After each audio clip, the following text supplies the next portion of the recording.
Madrecita linda, yo te quiero mucho, con toda mi alma, al tierno corazón.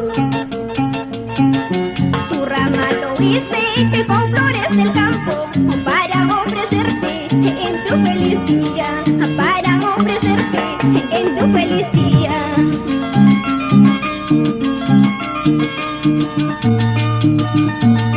El amor de madre es puro y sincero, incomparable, que no tiene precio.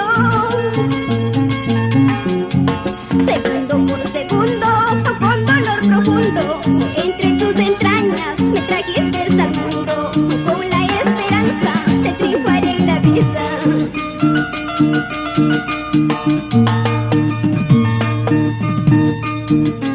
El segundo domingo del mes de mayo celebramos el Día de la Madre, porque el amor de una madre es incomparable, que no tiene precio.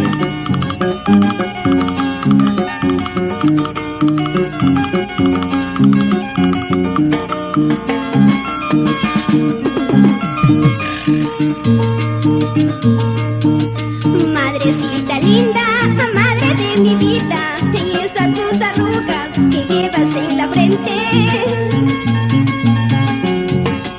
Uno por uno son golpes de la vida, que vas luchando por bien de tus hijas. Oh Señor del cielo, cuida mi mamita. A ti te ofrezco, mamita linda, todo mi amor, mi sentimiento.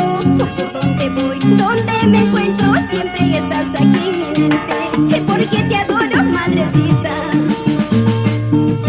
A ti te ofrezco, mamita linda, todo mi amor, mi sentimiento. Por donde voy, donde me encuentro, siempre estás aquí en mi mente, porque te amo, madrecita.